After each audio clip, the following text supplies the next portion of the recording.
Topic है वो है pre and post surgery diet.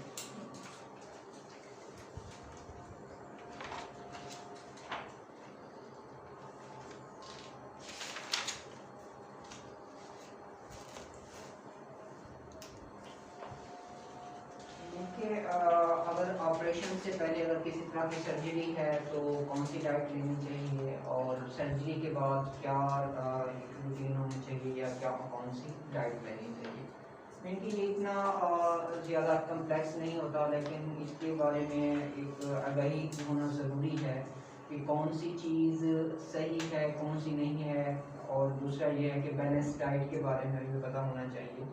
Pre surgery के लिए कोई इतना टर्म एंड कंडीशन नहीं है, लेकिन एक चीज़ ज़रूरी है कि कम से कम 15 या 1 मंथ बिफोर वेजिटेबल और फ्रूट का ज़्यादा से ज़्यादा इस्तेमाल करना चाहिए। और सर्जरी तब करानी चाहिए कि अगर आप अंडर वेट हैं, तो अगर ऐसी सर्जरी अचानक वाली सडनली सर्जरी नहीं है तो आपका वेट भी सही नॉर्मल हो, मीन कि आप आइडियल में या नॉर्मल BMI में आ जाएं। क्योंकि सर्जरी के बाद काफ़ी वेट रिड्यूस होने के चांसेस होते हैं, ब्लड लॉस होता है और न्यूट्रिएंट का भी वेस्ट होता है। तो इसी वजह से सर्जरी से पहले एक बैलेंस डाइट का होना ज़रूरी है। कम से कम आप 15 या 1 मंथ जो है ना अपनी बैलेंस डाइट को मेंटेन रखें। अगर आपको एक लॉन्ग टर्म सर्जरी है, अक्सर ऐसा होता है कि हम डॉक्टर के पास जाते हैं, 6 महीने का टाइम दे देते हैं, या आप देख लें प्रेगनेंसी को सिजेरियन केस में, तो वहाँ अगर पता है डॉक्टर ने या पहले अगर फर्स्ट डिलीवरी के ऑपरेशन के साथ हुई है तो चांसेस होते हैं 90% चांसेस होते हैं कि सेकंड भी होगी। तो इस तरीके से फिर जो प्रेग्नेंट मदर है उसे तैयार होना चाहिए कि उसमें किसी तरह की कोई डेफिशिएंसी ना हो, न्यूट्रिएंट की डेफिशिएंसी ना हो। अगर वो ओवर वेट है तो वो अपना वेट भी कंट्रोल रखे। अगर वो अंडर, सबसे ज़्यादा मसला होता है अंडर वेट का, मीन कि ओवर वेट, क्योंकि ऑलरेडी ऑपरेशन में जो है ना वेट रिड्यूस हो जाता है। ये नहीं है कि बंदा खुद जान के ओवर वेट हो जाए, लेकिन अगर वो है तो इतना बड़ा इशू नहीं है, लेकिन न्यूट्रिएंट की किसी तरह की डेफिशिएंसी ना हो। लेकिन अगर कोई अंडर वेट है तो उसके लिए ज़रूरी है कि अगर वो मैनेज कर सकता है तो वो नॉर्मल पे आ जाए, क्योंकि ताकि किसी तरह की जो है ना प्रॉब्लम्स ना हो। तो दूसरी बात यह है कि जब प्री सर्जरी के लिए एनेस्थीसिया दिया जाता है, जो मीन के और ऑपरेशन से पहले कम से कम 15 से 24 घंटे तक कुछ नहीं खाना होता।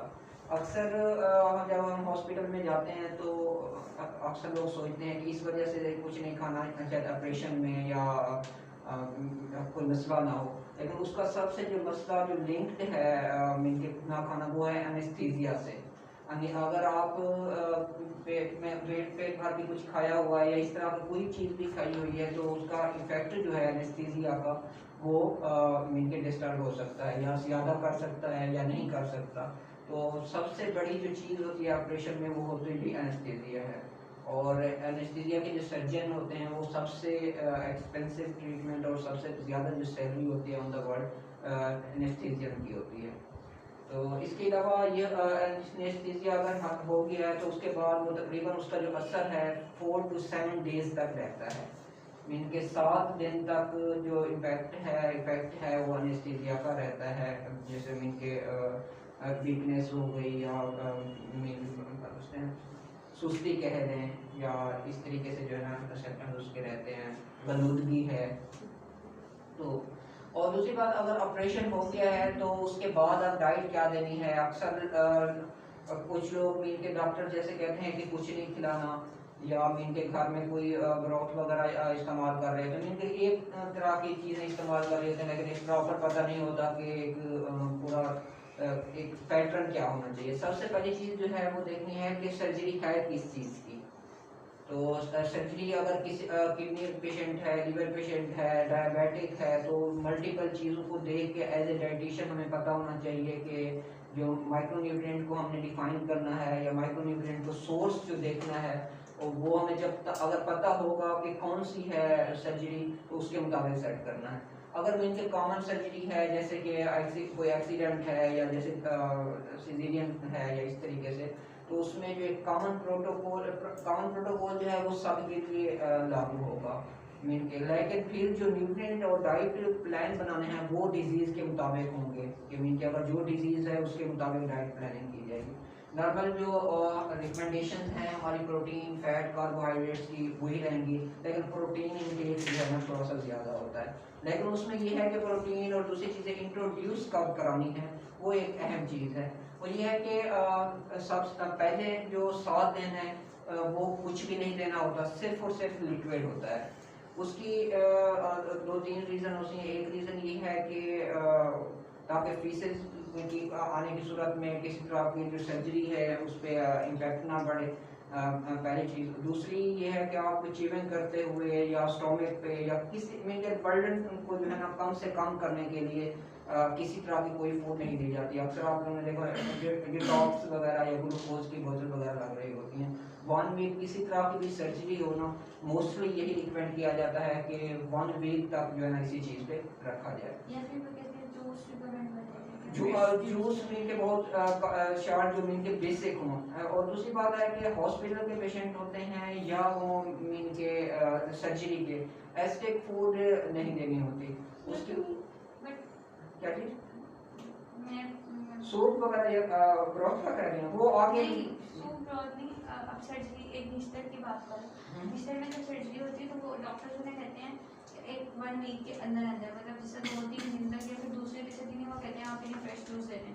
जूस है जिस मर्जी को, चाहे वो कावा का हो चाहे नहीं, वही कह रहा हूँ जूसेस और लिक्विड 7 डेज तक टोटल लिक्विड में रखना। लिक्विड जूसेस भी लिक्विड में ही आते हैं, तो मीन के ज़्यादा से ज़्यादा वो डॉक्टर्स की कोशिश होती है कि वो डिटॉक्स वाटर है या ग्लूकोज बोतल पे रखते हैं या 7 डेज रखना टोटल लिक्विड पे होता है। तो 7 डेज से लेकर मीन के 2nd वीक से लेकर 4 वीक्स तक, 1 मंथ तक जो है ना आप liquid plus semi liquid diet दे सकते हैं।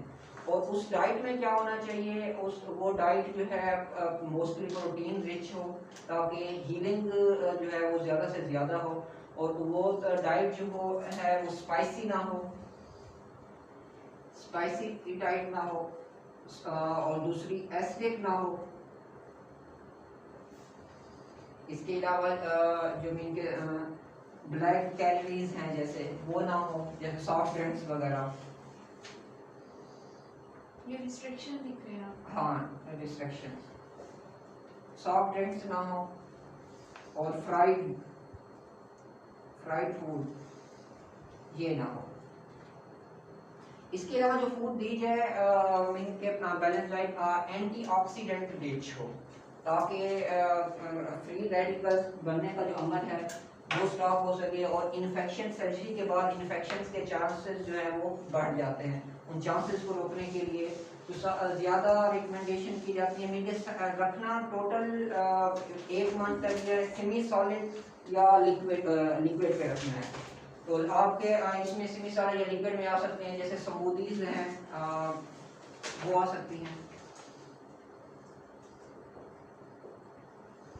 जूसेस हैं, शेक, मिल्क शेक वगैरह, कस्टर्ड इनके वो तमाम। और इसमें सबसे ज़्यादा आप लोग जो एंटीऑक्सीडेंट के हवाले से विटामिन सी, अगर विटामिन ई के हवाले से आप देखें, पम्पकिन है, पम्पकिन सीड्स नहीं फूड, स्ट्रॉबेरी, बेरीज तमाम आती हैं वैसे, और इसके अलावा पपाया,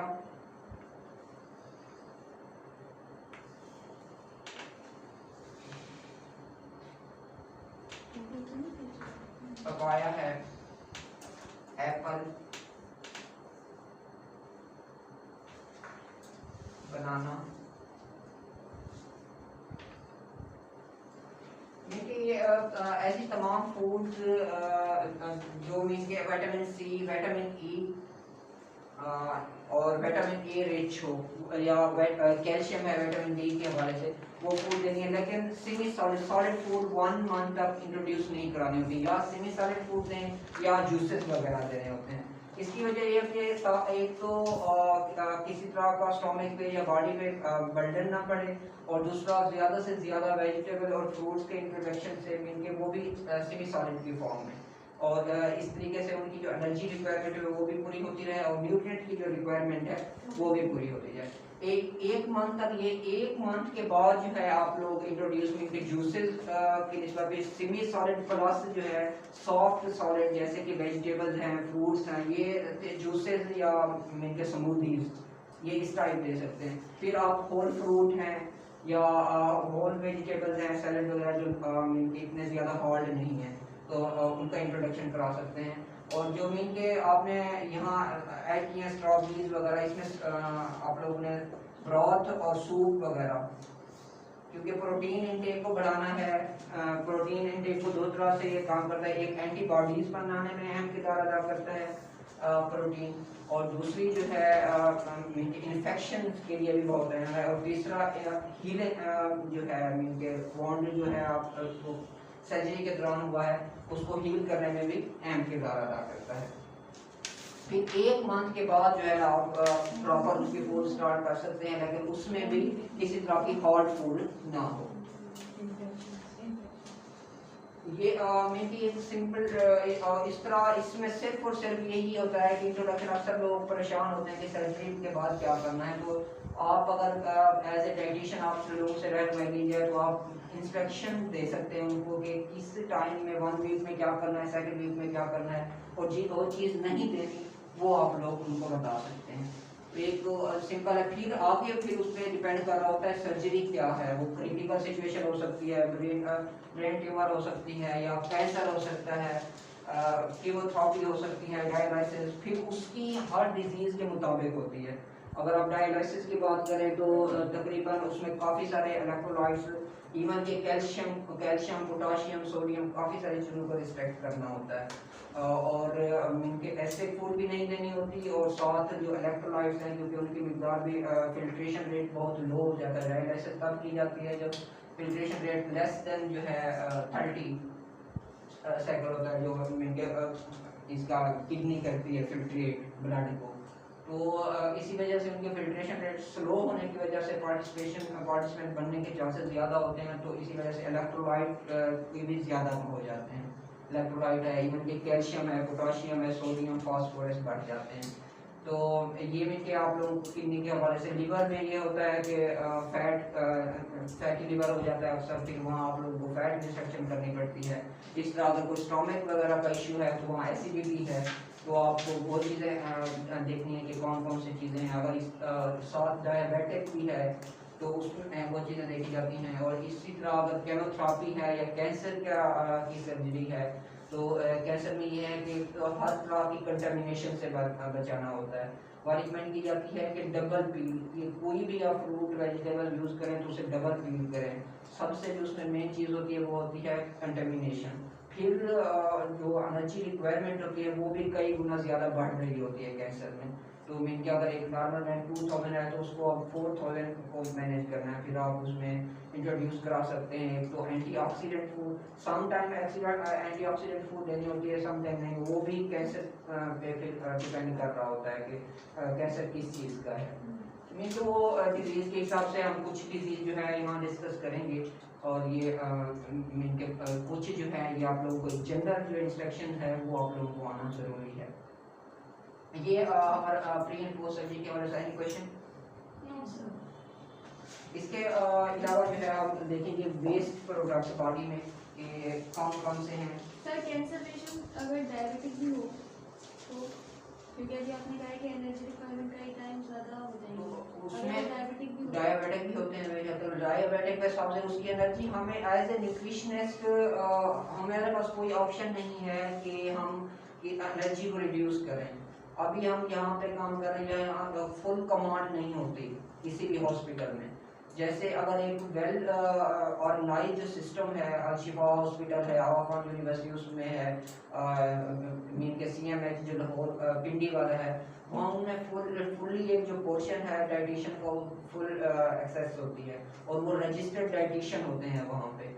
वहाँ डॉक्टर्स अपनी मेडिसिन और उसके बाद जो है ना उसका कोई तल्लुक नहीं होता खुराक से। फिर उसने ही देखना होता है कि यहाँ तो डॉक्टर कर रहे होते हैं कि एनजी लगानी है नहीं लगानी, किसने फूड देनी है कौन सी नहीं देनी होती। तो फिर एज ए न्यूट्रिशनिस्ट हमें ये होता है कि कैलोरीज को पूरा करना है। लेकिन डाइटिशियन जो करता है फिर उसको कैलोरीज, डिजीज को, तमाम चीज़ों को देख के सब कुछ मिल के उसकी एनर्जी को, रिक्वायरमेंट को पूरा करना ज़रूरी होता है। फिर ये चांस नहीं है कि अगर किसी पेशेंट की रिक्वायरमेंट 15 कैलोरीज हैं तो हम उसमें 1000 दें। तो ये अगर कोई साथ कोई फीडिंग सिंड्रोम या इसी तरह की वॉमिटिंग वगैरह है तो उसके पास हमारे पास ऑप्शन मौजूद हैं कि आप एनजी पे ले जाएँ, उसे प्रिंटल न्यूट्रिशन पे ले जाएँ, या मिल के ऐसी फूड दें जो मिल के वॉमिटिंग या डायरिया काज ना करें, या ऐसी फूड दें जो मिल के फाइबर रिच। हाँ, दूसरी सर्जरी में फाइबर फ्रूट और वेजिटेबल का इसी वजह से इंटेक कराया गया ताकि कॉन्स्टिपेशन ना हो। कॉन्स्टिपेशन के सर्जरी में काफ़ी इशू होता है, तो इसी वजह से फ्रूट और वेजिटेबल का ताकि फाइबर फूड जो है वो ज़्यादा से ज़्यादा हो। तो इसी वजह से अगर कैंसर और मल्टीपल इश्यूज हैं ना उनको देखना है, एज ए डाइटिशियन हमें देखना है कि ऐसी फूड दी जाए तो कैलोरीज भी पूरी हों उसकी और साथ जो है उसको डायबिटीज़ भी ना बढ़े। तो ये बहुत बड़े क्रिटिकल सिचुएशन होती है हॉस्पिटल में इस हवाले से। यहाँ हम विजिट पे जाते हैं, एक पेशेंट को 4-4, 5-5 मसले भी होते हैं। इनके जो कॉमन यहाँ पे हॉस्पिटल में जो हम विजिट कर रहे हैं कॉमन है, हाइपरटेंशन कॉमन है, हार्ट डिजीज कॉमन है, और इसके अलावा लंग्स इश्यूज मीन्स इसमें लंग्स में सीओपीडी होता है या एम्फीसीमिया होता है या एस्थमा होता है या सिस्टिक फाइब्रोसिस होता है, क्रोनिक ऑब्स्ट्रक्टिव पल्मोनरी डिजीज ये है, टीबी होता है, ये लंग्स। इसके अलावा डायबिटीज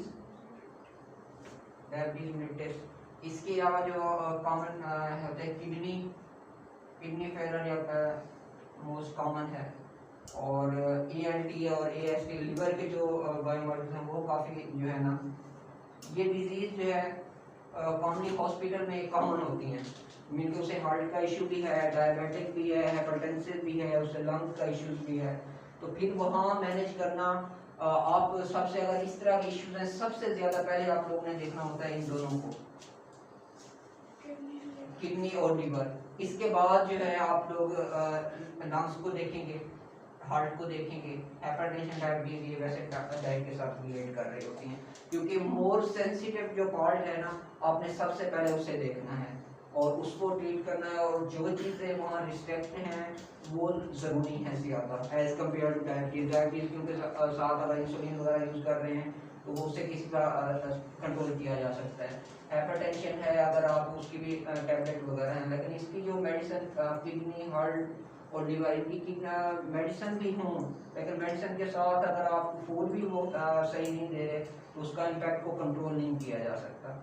तो ये सारी चीज़ें ज़रूरी होती हैं किसी भी मेडिकल में। इसी वजह से मैं कहता हूँ कि न्यूट्रिशनिस्ट जो है ना एक डॉक्टर से टफ जॉब है अगर सही मायने में हो। अगर सिर्फ और सिर्फ ये बताना है कि कितने फ्रूट्स लेने हैं, कितने वेजिटेबल लेनी है, कितनी सर्विंग किस चीज़ की है, कितनी सर्विंग किस चीज़ की, फिर तो बहुत आसान काम है।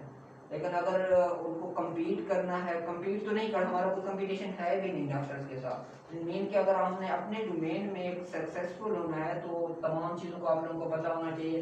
हाइपरटेंशन में होती क्यों है, इसमें इवन के ये भी पता हो कि मेडिसिन कौन सी यूज़ हो रही है, उनका फूड के साथ क्या ताल्लुक है। इसी तरह हार्ट इशू का आपको सिर्फ ये पता ना हो कि मिलके फैट रिस्ट्रिक्ट करना है या हेल्दी फैट देना है या एक्सरसाइज वगैरह, ये भी हो कि हार्ट में भी आगे तक ये देखें लंग्स के कितनी आगे डिजीज हैं। और मैं आपको बताऊं कि जितनी टीबी है, एस्थमा है, एम्फीसीमिया है, क्रोनिक ब्रोंकाइटिस है, इनकी ये तकरीबन 7-8 सिस्टिक फाइब्रोसिस है, ये 7 से 8 डिजीज है लंग्स की, और सिर्फ उसमें डिफरेंस होता है एक ना कहीं पे टिश्यू किसी जगह पे डैमेज हो रहा है, किसी पे इन्फ्लेम हो रहा है, किसी पे श्रिंक हो रहा है, या मेन के निमोनिया अगर देखें तो उसमें अगर कोई पार्टिकल्स वगैरह लंग्स में चले गए हैं, तो ऐसे थोड़ी सी चेंजेस से जो ना पूरी की पूरी स्ट्रक्चर चेंज हो जाता है।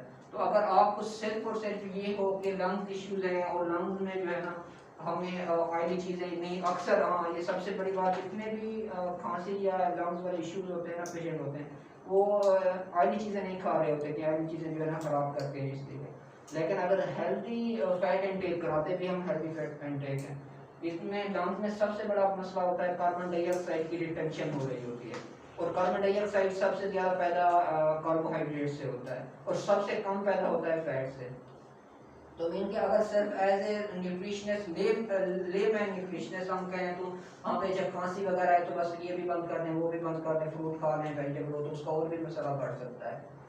तो इनके अगर आपको डीप चीज़ों का नहीं पता तो एक अच्छे प्रैक्टिशनर नहीं बन सकते आप लोग, चीज़ों का डीप पता होना ज़रूरी है।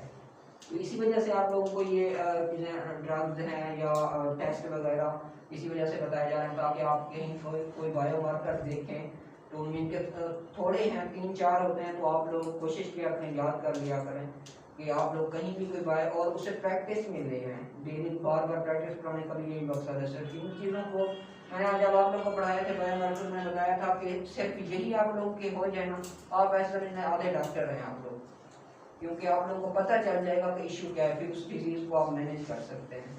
और सबसे बड़ी बात यह है कि जो हम बायोमॉलिक्यूलर पढ़ रहे हैं, इलेक्ट्रोलाइट है या वेस्ट प्रोडक्ट, ये सारे हमारे फूड में मौजूद हैं। और फूड हमें इससे ये पता चल जाता है कि अगर किडनी का है, जैसे हमने किडनी के बारे में पढ़ा है, हमें अब क्लियर हो गया है कि हमने सोडियम है, पोटाशियम है, कैल्शियम है, फास्फोरस है, या इसके अलावा मैग्नीशियम है। हमें अब पता चल गया है कि अगर किडनी का पेशेंट है तो हमें कौन सी चीज़, हमें ये भी पता है मैग्नीशियम कहाँ पाया जाता है, अब पोटाशियम कहाँ किस फूड में मौजूद होता है, तो हम उस फूड को मैनेज कर सकते हैं। अगर हमें ये पता ना हो कि लंग्स का है तो उसमें तो कहीं भी किसी डिजीज़ में नहीं लिखा हुआ होता कि लंग्स है या किडनी फेलर में जो है ना क्या चीज़ हमने देनी है क्या नहीं देनी, वहाँ नहीं लिखा हुआ होता। लेकिन हम जो टेस्ट वगैरह बायोमार्कर देख रहे हैं, हम देख रहे हैं कि इस चीज़ की ज़्यादती हो रही है, इसकी कम हो रही है, तो एज ए न्यूट्रिशनिस्ट जो है ना, हम उस चीज़ जिस चीज़ की ज़्यादती हो रही है उसे कम कर दें, जिस चीज़ की कमी आ रही है उसको हम ज़्यादा कर सकते हैं।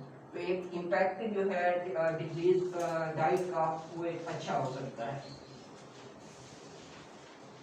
तो आज का जो हमारा इलेक्ट्रोलाइट्स या इनके टेस्ट के हवाले से टॉपिक है वो है waste product, body waste product.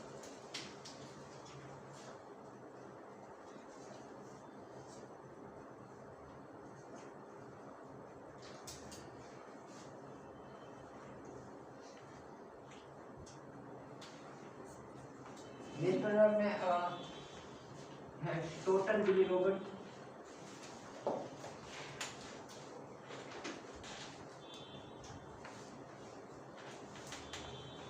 Total bilirubin ये ब्लड का वेस्ट प्रोडक्ट है।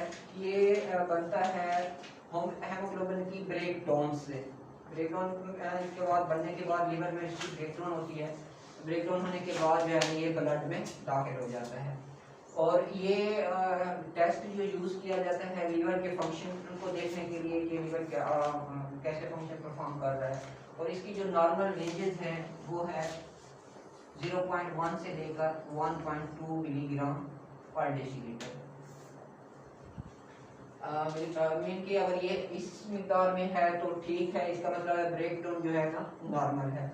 अगर इससे ज़्यादा है तो ब्रेकडाउन तेज़ है, तो एक प्रॉब्लम है, कोई ना कोई मीन के डिसफंक्शन है। इसका ये है कि इसकी डिक्रीज होने से, क्योंकि ये वेस्ट प्रोडक्ट है, कोई इसका काम नहीं है। हमने जैसे इनाइन गैप पढ़ा था, वो भी एक इंजेक्शन हो रही थी टॉक्सिन कंपाउंड की, वो ये भी इसी तरह से है, तो इसकी डेफिशिएंसी से कोई नहीं, अगर नहीं है तो दैट इज ग्रेट। मीन के वैसे हर 3-4 महीने बाद जो है हेमोग्लोबिन रेड ब्लड सेल्स जो है ना वो ब्रेक डाउन होकर दोबारा बन रहे होते हैं, लेकिन वो नॉर्मल रूटीन यही होती है, वो इतने हैं तो वो नॉर्मली मिल के चल रहा है सिस्टम, ब्रेक डाउन इसकी हो रही है। अगर इससे ज़्यादा है तो लीवर में किसी ना किसी तरह की कोई डिसफंक्शनैलिटी है। इसमें अगर एक्सेस इसकी शो करती है हेपेटाइटिस को, हेपेटाइटिस हो सकता है, इसके अलावा हेमोलाइटिक डिजीज हो सकती है।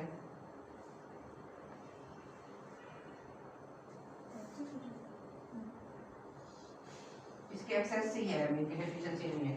हेमोलाइटिक डिजीज क्या होती है? हेमोलाइटिक डिजीज मीन के जो रेड ब्लड सेल्स की ब्रेक डाउन है न्यूबॉर्न में, बच्चों में, वो बहुत ज़्यादा फास्ट होती है, तो उसको हेमोलाइटिक डिजीज कहा जाता है, या हेपेटाइटिस है या हेमोलाइटिक डिजीज। इसके अलावा साइरोसिस हो सकती है,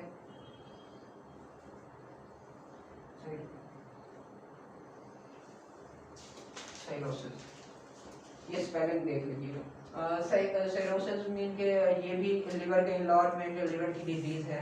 तो मीन के ये इसकी एक्सेस की वजह से मीन के अगर इसकी एक्सेस है तो ये इंडिकेट कर रहा होता है कहीं ना कहीं ये डिजीज या कोई फंक्शन है।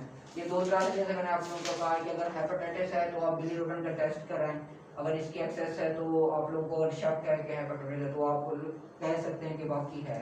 और दूसरा अगर है हेमोरेटिक डिजीज है या सिरोसिस वगैरह है तो आप टेस्ट से अंदाजा कर सकते हैं कि बिलीरुबिन हाई है तो ये चीज़ है। अगर बिलीरुबिन हाई है तो भी आपको पता चल सकता है इनमें से कोई ना कोई मसला हो सकता है। फिर आगे हेपेटाइटिस के मजीद टेस्ट हैं हेमोरेटिक डिजीज के। जब ये आप लोगों को कंफर्म हो जाए कि ये डिजीज है तो फिर आप उसके मजीद टेस्ट करा सकते हैं। डॉक्टर भी मल्टीपल टेस्ट रिकमेंड कर रहे होते हैं ताकि पूरा का पूरा यकीन दही हो जाए, ताकि ये ना हो कि मीन के एक ही टेस्ट की बेस पे जो है ना मीन के सिर्फ वो बिलीरुबिन टेस्ट किया है और हेपेटाइटिस तो कह दें कि ये हेपेटाइटिस है, क्या पता बिलीरुबिन की वजह से तो हेपेटाइटिक डिजीज भी हो रही थी और इससे जो है ना साइरोसिस भी हो रहा है।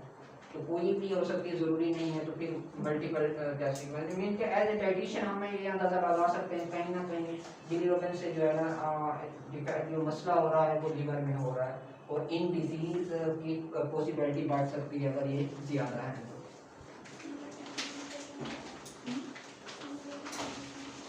यस, इसके बिलीरुबिन को मजीद जो है 3 हिस्सों में डिवाइड किया जाता है। डायरेक्ट बिलीरुबिन है, फिर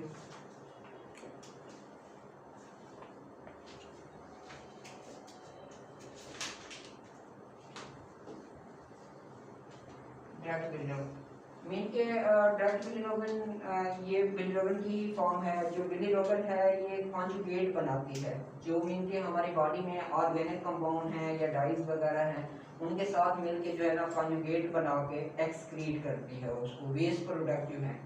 तो अब उसे अगर ये क्योंकि डायरेक्ट बिलीरुबिन है ये डायरेक्ट कॉन्जुगेट बना देती है तो इसे डायरेक्ट बिलीरुबिन कहा जाता है। इसका भी जो टेस्ट है वो इसकी फंक्शनैलिटी को देखने के लिए लिवर की फंक्शनैलिटी को देखने के लिए यूज हो रहे होते हैं या ये देख रहे होते हैं कि आया कि बॉडी कॉन्जुगेट वगैरह बना रही है कि नहीं। इसकी जो नॉर्मल वैल्यू है लेस देन 3 क्या कॉन्जुगेट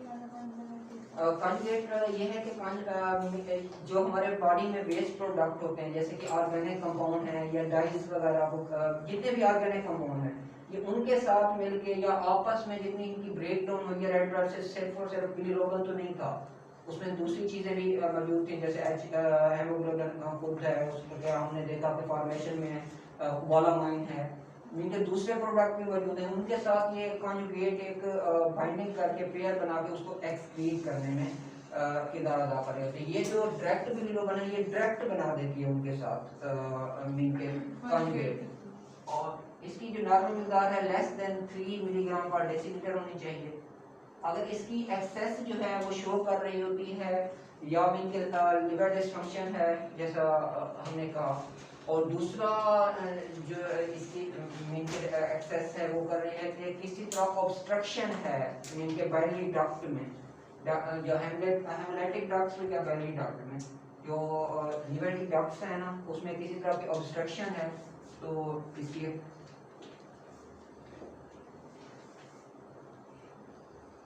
ऑब्स्ट्रक्शन है।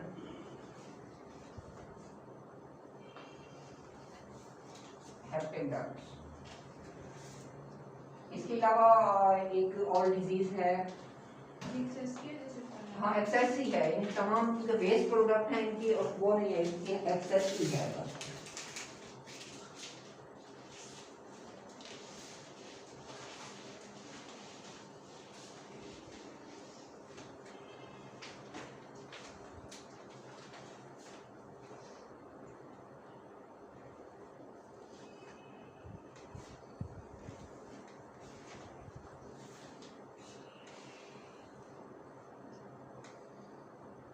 और ये इसका एक्सेस जो है डेल्विन जॉनसन सिंड्रोम की वजह से हो रहा है। डेल्विन जॉनसन सिंड्रोम जो है एक तरह से उसे कह सकते हैं आप जॉन्टिस, जैसे है, ये काम इनके हाथों वगैरह का येलो हो जाना या आंखों के वाइट हो जाना, तो इनकी उसकी ज्यादती इंडिकेट कर रही होती है। इनके अगर डायरेक्ट बिलीरुबिन ज़्यादा है तो इसकी इंडिकेटर है कि ये डिजीज हो सकती है। इसके अलावा जो दूसरी है वो है इनडायरेक्ट बिलीरुबिन।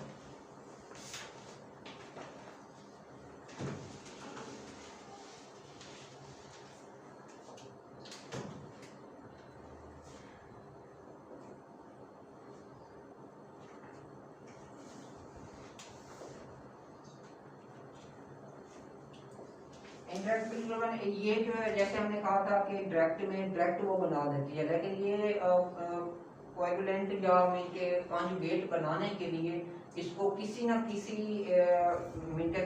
सपोर्ट की ज़रूरत होती है, इनके इनिशिएटर्स जो होते हैं उनकी ज़रूरत होती है, इसके बगैर ये नहीं बनाती। एक्टिवेटर्स, विदाउट एक्टिवेटर्स जो है ना वो जो इनके कॉन्जुगेट है नहीं बनेगा। कॉन्जुगेट नहीं बनेगा तो एक्सक्रीशन जो है वो बॉडी से नहीं होगी।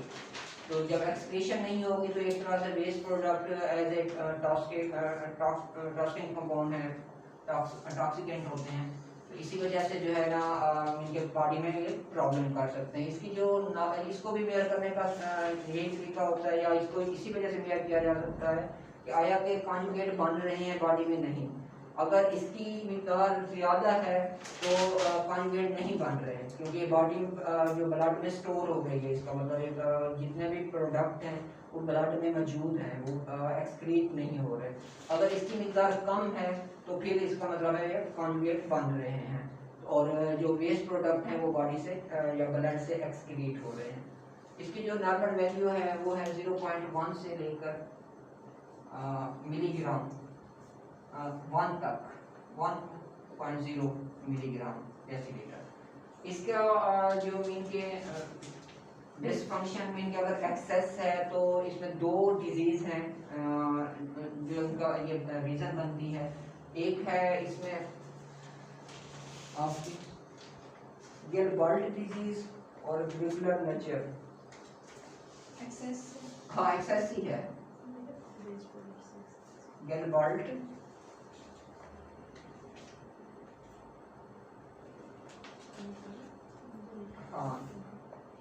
डिजीज, नाम मुश्किल है इसके। दूसरी है क्रिगलर,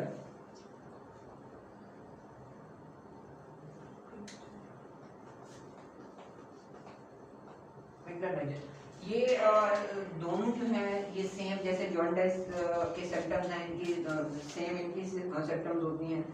और जो इसमें जो गिलबर्ट है, ब्रेक डाउन जो होती है रेड ब्लड सेल्स की, ये स्लो हो जाती है। इनकी एक तो हाई होती है ना, इनके वैसे इनका बिलीरुबिन की मिकदार ब्लड में ज़्यादा होती है, लेकिन ब्रेक डाउन जो है ना स्लो प्रोसेस हो जाता है, जिसकी वजह से जॉन्डिस या आंखों का वाइट हो जाना, स्किन का येलोइश हो जाना, इन दोनों की जो है ना सेम सिम्टम्स हैं। ये दो इसकी एक्सेस की वजह से हो सकती हैं।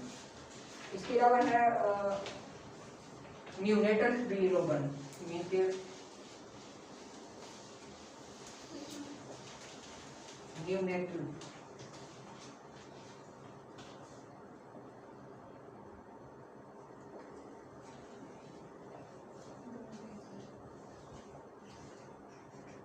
ये में के बच्चों में इनका फंक्शन देखने के लिए कि कोएगुलेंट वगैरह बन रहे हैं, कॉन्जुगेट वगैरह ये नहीं बन रहे, या बिलीरुबिन का जो फंक्शन है रेड ब्लड सेल की फॉर्मेशन है उसको चेक करने के लिए फंक्शन में इसका टेस्ट जो है ना परफॉर्म किया जाता है।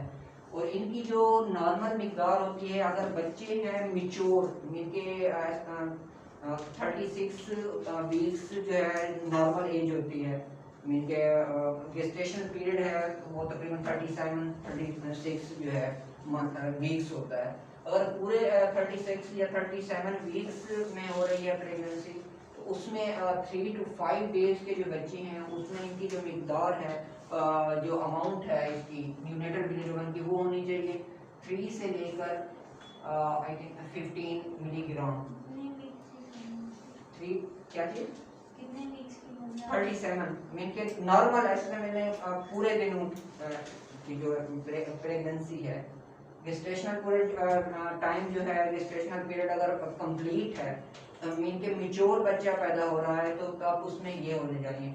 अगर इमेच्योर है, मीन के 6 वीक या 6 मंथ के बाद या 7 मंथ में या 8 मंथ में डिलीवरी हो रही है, तो तब इसकी जो नॉर्मल वैल्यू होती है ये 3 to 12 है।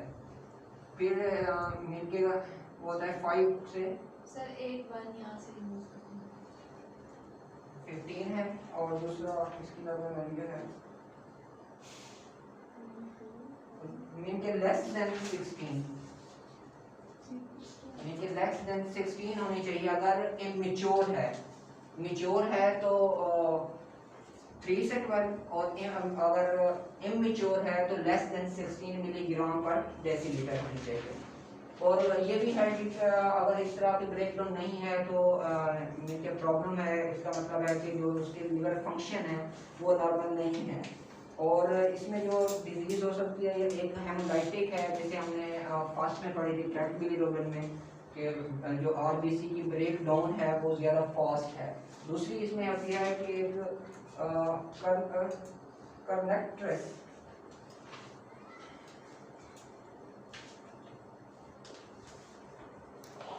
कनेक्ट्रेस इसमें ये जो डिजीज है इसमें ब्रेन डैमेज होने के चांसेस होते हैं। इनके बिलीरुबिन ज़्यादा बन रही हैं, वो बॉडी में स्टोर हो जाएंगी, और स्टोर एक पॉइजन या टॉक्सिन कंपाउंड के तौर पर ब्रेन के जो फंक्शन है उसको भी डिस्टर्ब करेंगी, या ब्रेन के जो नर्व्स हैं वहाँ तक भी जा सकती हैं, जिससे ये डिजीज़ हो सकती है कर्नेक्ट्रेस, इनके ब्रेन डैमेज हो सकता है। ये इन तमाम जो हमने आज पढ़े इनको वेस्ट प्रोडक्ट कहा जाता है। आगे भी हैं हमसे बाकी जो है कल पढ़ेंगे बिलीरुबिन के हवाले से। तो अक्सर ये जो परफॉर्म किए जाते हैं टेस्ट बच्चों में हो या बड़ों में हो, वो लिवर फंक्शन को देखने के लिए कॉन्जुगेट वगैरह बनते हैं कि अगर हमें ईजली हम इसे मैनेज कर सकते हैं कि अगर बिलीरुबिन किसी टेस्ट में ज़्यादा है तो हम कह सकते हैं कहीं ना कहीं जो है, या बच्चों में है तो ब्रेन डैमेज है हो सकता है, अगर बड़ों में है तो लिवर की डिसफंक्शनैलिटी हो सकती है। Any question? तो ये दोनों आप लोगों के इसके अलावा जो इनकी असाइनमेंट्स हैं आप लोगों ने एक तो ये याद करने हैं, और पहला जो हमने डाइट प्लान की है, आप लोगों ने डाइट प्लान बनाना है 2000 कैलोरीज का मीन के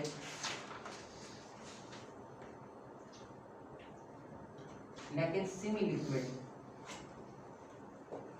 ऐसा समझ लें कि ऑपरेशन के सेकेंड वीक के बाद, हाँ सेमी लिक्विड बनाना है आप लोगों ने 2000 इनके नॉर्मल है, कोई डिजीज वगैरह नहीं है, जस्ट ऑपरेट है। तो आफ्टर 15 डेज के बाद या इनके आप लोगों ने सिर्फ फोकस करना है सेमी लिक्विड फूड को, फूड जो है ना सॉलिड फूड कोई ना हो उसमें। तो ये आप लोगों ने डाइट प्लान बना के आना, ठीक है? Any question?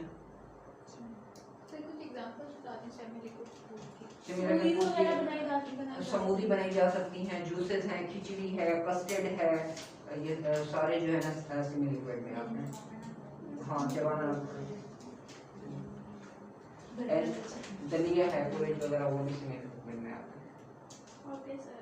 Any question?